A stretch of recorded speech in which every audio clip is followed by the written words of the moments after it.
अबे क्या ये टीम कैसे खेलते हैं यार ये। बट देखो यार, एंटरटेनमेंट के अगर बेसिस पे बात करें तो 10 में से 10 है भाई, 10 में से 10। लेकिन अगर टैक्टिकल लेवल पे बात करें ना तो गटर के नीचे है भाई टैक्टिकल लेवल इस गेम का। ऐसा था। अगर इस गेम की बिल्डअप की हम बात करें ना, चेल्सी वर्सेस यूनाइटेड की, तो देखो गेम को तो ऐसा बताया जाता है कि दो कचरों का मैच है और कायदे से तो देखो कचरा ही हमको देखने को मिला। अब वो अच्छी बात है कि एंटरटेनमेंट के बेसिस पे कचरा बड़ा खूबसूरत था। सिटी वर्सेस आर्सेनल जैसा नहीं था, वो टट्टी था, वो उसको फेंक देते हैं बाहर। यहां पर इस गेम में मेरे को समझ में नहीं आया कि यूनाइटेड किसी भी चीज को इतना फॉर ग्रांटेड कैसे ले सकती है। मतलब हम्बलनेस देखो यार, मतलब भगवान ने तुमको तुम्हारे कर्मों से 100 गुना ज्यादा दे दिया भाई। इतना घटिया खेले तुम, उसके बावजूद भी यहां पर। और ऐसा नहीं कि चेल्सी कोई मास्टर क्लास ड्रॉप कर रही थी, लेकिन इस गेम में मैं ये तो कह सकता हूं एटलीस्ट कि कम से कम 3 4 5 बार चेल्सी ने यह दिखा दिया कि अगर पोचेटिनो कुछ चीजों को सही कर दे तो ये टीम बढ़िया दिख सकती है। मतलब ऑब्वियसली यहां पर चैंपियन लीग क्वालिफिकेशन लेवल की ये टीम बन सकती है। यूनाइटेड से आप ये नहीं कह सकते, यूनाइटेड को फर्क ही नहीं पड़ता। वो एनबीए बास्केटबॉल की तरह मान के बैठा है इनको। वो सोच रहा है बास्केटबॉल का गेम चल रहा है, पहले एक अटैक उधर करते हैं, फिर एक अटैक हम इधर करेंगे। उन्होंने गोल मार दिया, उनका स्कोर, हमने गोल मार दिया, हमारा स्कोर। बीच में मिडफील्ड नाम की तो कोई चीज ही नहीं है भाई। यूनाइटेड इतने आसानी से चेल्सी की मिडफील्ड को एक्सप्लॉइट कर सकती थी ना, गिवन द फैक्ट कि हमारी मिडफील्ड में भी कोई कम क्वालिटी नहीं है। एक तो मेरे को समझ में नहीं आता कि ये जो ट्विटर की अगर हम बात करें, सोशल मीडिया की हम बात करें कि मिडफील्ड हमको अपग्रेड करना है, लेकिन इसका मतलब ये नहीं है कि एग्जिस्टिंग मिडफील्ड बिल्कुल ही लेटरिन है।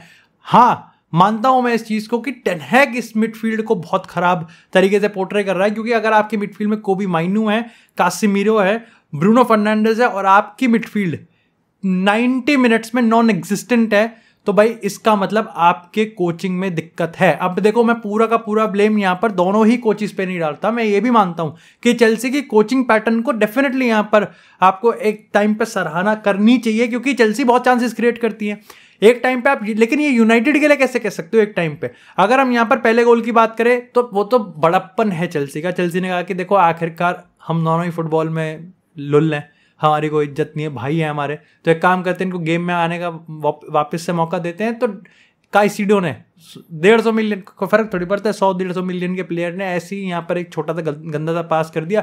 गार्नाचो ने यहाँ पर बढ़िया यहाँ पर उसका इक्वलाइज करा। Second goal was beautiful. Second goal में ब्रूनो की मार्किंग की बात करें और हॉयलैंड की अगर हम यहाँ पर प्रेजेंस ऑफ माइंड की बात करें तो उसकी तारीफ बनती है। इसके बाद अगर चेल्सी की बात करें तो यहाँ पर मेरे को समझ में नहीं आ रहा कि एंटनी पीछे जाके वो ना भाई गाड़ी आज तरह भाई चलाएगा, यहाँ पर पेनल्टी बॉक्स में आके डिफेंड कर रहा है और वो भी इस केयरलेसनेस की तरह, वो अनजस्टिफाइड है।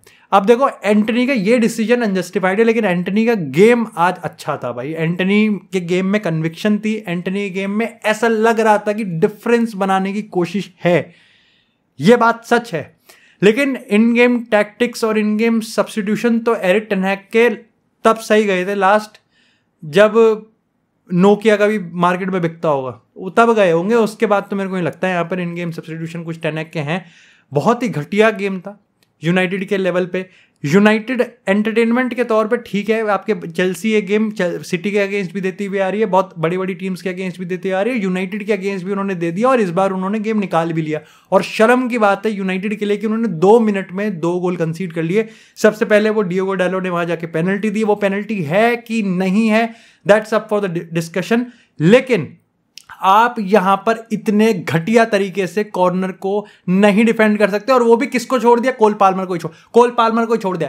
ऐसे छोड़ दिया ऐसे कॉन्डम पड़ा हुआ हो कहीं। भाई पाल्मर है वो, he was on his hattrick. उसको एक रीजन की वजह से पोचेटिनो ने यहां पर through out the time pitch पे रखा हुआ था। उसको पता था कि कोई अगर इस पूरी टीम में डिफरेंस बना सकता है तो वो कोल पाल्मर है। पाल्मर के रिगार्डिंग मैंने एक चीज और लिखी थी, वो ये है कि भाई देखो पाल्मर है तो डिफरेंस मेकर, इसमें कोई दोहराए नहीं है। पाल्मर चेल्सी का बेस्ट परफॉर्मिंग प्लेयर भी है, लेकिन यूनाइटेड को majority of number of counter attacks अगर किसी ने प्रदान करे हैं तो वो चेल्सी के कोल पाल्मर नहीं है। आप देखो पाल्मर से ना आपको ब्रूनो वाली थोड़ी वाइब आती है, बस फर्क इतना है कि ब्रूनो ये चीज बहुत ज्यादा करता है और सामने निखर के आता है, क्योंकि यूनाइटेड बहुत टट्टी खेलती है।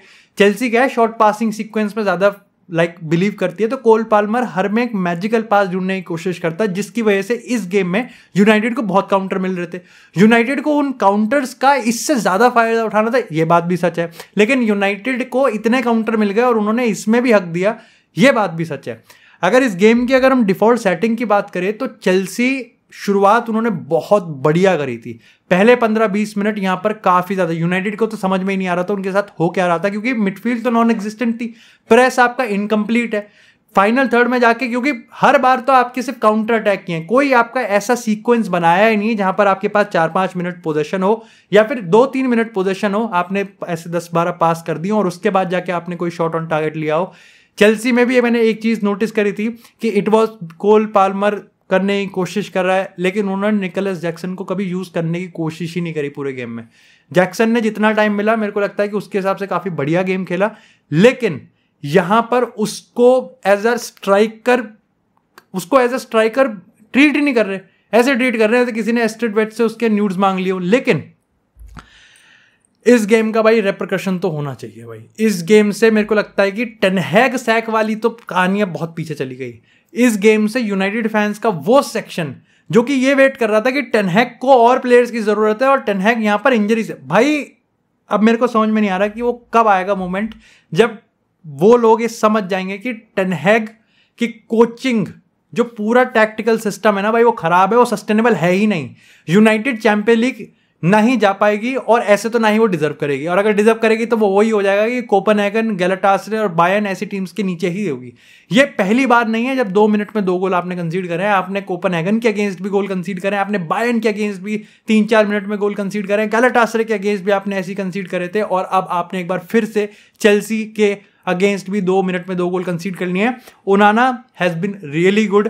वरान को हटाना पड़ा, फिर यहाँ पर आपने जॉनी एवंस को हटाना पड़ा, काम्बवाला को आप लेके आए, ठीक है मैं मानता हूँ सिंपैथी है, आई अंडरस्टैंड कि भाई बहुत सब्स्टिट्यूशन चेंज करने पड़ते हैं, लेकिन जिस तरीके से आप गोल कंसीड कर रहे हो, जिस तरीके से आपकी डिफेंस, क्योंकि अगर गेम पिंग पोंग होगा तो हीट ऑफ द मोमेंट में तो फिर यही होगा ना कि भाई गाड़ी चलाएगा इस तरह, फिर तो यही होगा पेनल्टी बॉक्स में धक्का मुक्की चल रही है यहाँ पर, बिल्कुल समझ में ही नहीं आ रहा।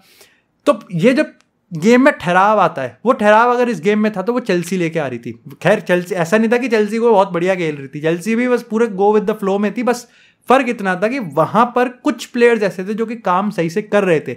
जैसे गैलागर का प्रेस बहुत बढ़िया था, उसके बाद अगर कोल पाल्मर की बात करें तो 90% बॉल तो वही मांग रहा था और उसके पास आ भी रही थी, तो वो इस चीज को लाइक बहुत टाइम पे इसका डिफरेंस भी बना रहा था।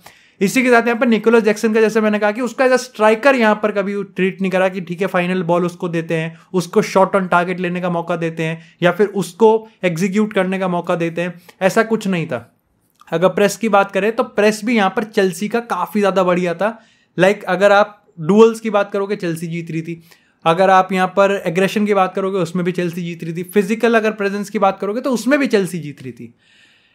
इस गेम से चेल्सी का कोई बहुत बड़ा उधार नहीं होने वाला, लेकिन डेफिनेटली यहाँ पर ये एक ऐसा गेम था जो कि मोमेंटम को और ड्रेसिंग रूम को और एक साथ बनाने में बहुत हेल्प करेगा, क्योंकि भाई आपने अपने होम पे एक ऐसे ड्रामेटिक विन लिए, वो भी अगेन मैनचेस्टर यूनाइटेड, वो भी आपके कोल पाल्मर ने हैट्रिक मार के है। तो भाई ये एक बहुत बड़ी चीज़ है जो कि मेरे को लगता है कि मॉरिशियो पोचेटिनो को आने वाले टाइम पे इस गेम पे बिल्ड करना चाहिए। और एरिक टेन हैग को मेरे को लगता है कि इस गेम से सारी ईंटें तोड़ दो ढांचे को, बहन चोद को तोड़ दो साले ढांचे को।